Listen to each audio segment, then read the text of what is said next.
Oh shit. What up, guys? And guess what time it is? It is another time for Broke on a Budget.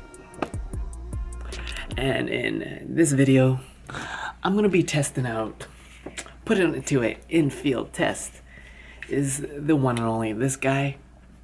This is the, if you don't know yet, the Sigma 17-50 2.8, as you can see there, that big glass, and it is constant f2.8 if you zoom in and out, meaning the aperture does not vary. And I'm going to be putting this guy to the test and whether or not you can actually take good photos with this as well. And today's forecast, we're looking a little sunny with a little bit of overcast, and I'm gonna see whether or not the difference between this guy and a kit lens, I might make that on a future video, but this time I'm just gonna put this guy to the test. If you guys like this series of episodes, give it a thumbs up, smash it so it tells me that you guys like this series, and I'm gonna make more of these videos. But enough yapping, Peter. Let's take some photos, let's take some snaps, and put this guy to the test. And you already know what it is. Shooting on a D5200. Link is in the description. They don't make this anymore, so if you want to go for something like a similar look, I would go for the D53 or the D5500 as well. So what I'm going to be bringing is obviously the camera. I have one battery already in there. These are the two EL14A batteries. One for my vlog camera that I'm using right now, the Sony RX100. Link is in the description. And just in case, I have my Manfrotto tripod right here, my mini tripod, as well as a Lume Cube LED light. And I'll talk about this later if I decide to use it or not, just in case, as extra lighting. We are out here at Burnaby Central Park, and I wanted to take this lens outdoors to see what it's capable of. You have landscape shots, wide, as well as we can go super close. We are here right now and probably check out this guy and this guy. And I'm also here with my friend over here, Sarah, and she's gonna be my test subject, as well as some experimental things that I want to do with portraits, as well as I'll be shooting on my 17-50. So then one of the benefits of having a zoom lens is that you can have different wide angles as well as super close headshots. And as you can see here, we're lots of forest, so a lot of opportunity to experiment with different types of shots. And we'll see how this goes, and I'll try to give you all some tips.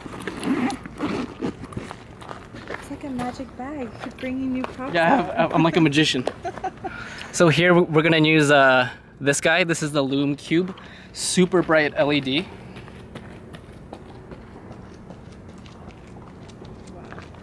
So what's happening is, while I'm shooting here, as you can see, there's shadow from this side. So what I would do to compensate that.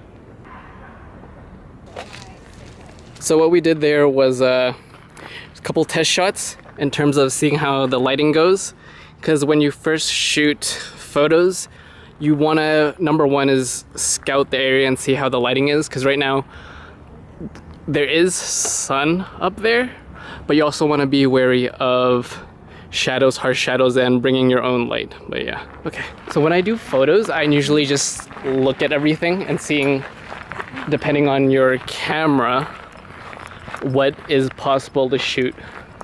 Because the first thing that I see, this is like super tall trees, and as well as a potential for like a very far wide angle shot. So right now I am at 400 shutter speed, still shooting at 2.8 and ISO 100.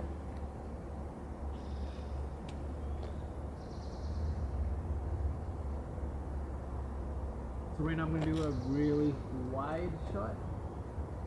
So when you're with your feet, I want you to like whatever's more comfortable that you don't like. one would be like either that, as well with your hands, maybe one in your hip. Here's another, hopefully the audio can still pick up, but another cool thing if you want to do photos and you want to do like textures and stuff, and people have like, they do their little films or whatever, if you have trays like this, I can shoot through. So keep that same pose.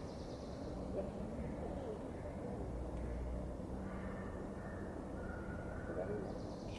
So we're also going to experiment with this little log over here that Sarah has found.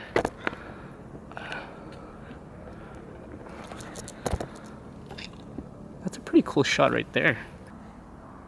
So with your hands, if I could get you to, same thing, but hold your wrist instead of your fingers, does that make sense? Hold your wrist, yeah, there you go. And kind of let that other hand just kind of free float, yeah. So right now I am varying from 17 to 50, and the benefit from using this guy as a lens is that I can show you guys 3 different shots from the same lens, same angle, just by zooming in. Yep, you can go sideways as well.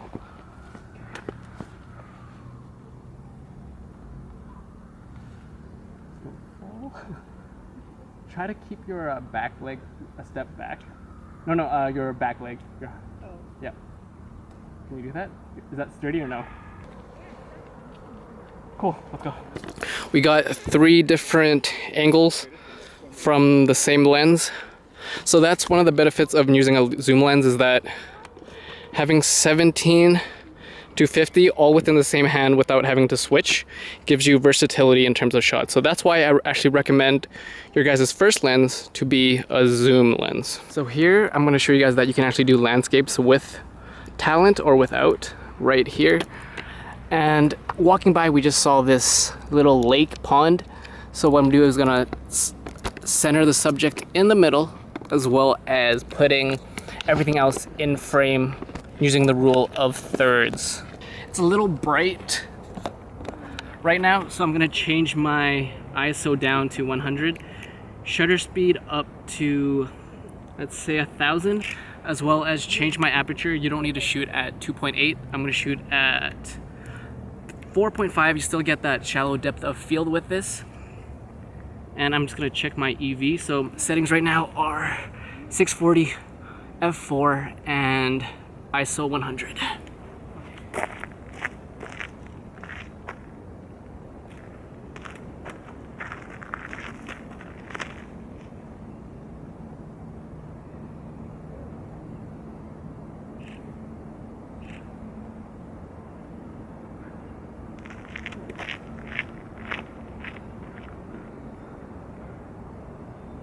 So we found this stump here.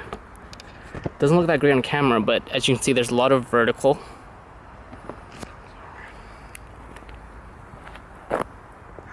And I'm going to experiment with shooting in super close as well as super wide again. Like I said, I'm going to go with 17 first to see how that looks, to 35, and then to 50.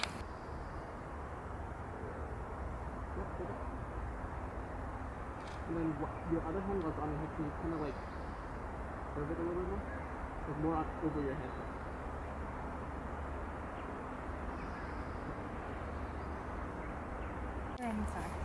You can do both. We'll have you there first. And what I'm thinking is it's going to be more a portrait. It's going to shoot through the branches. Yeah. So to get that effect, I'm going to need you to go all the way back. And try not to get hurt. And kind of just on your hip again.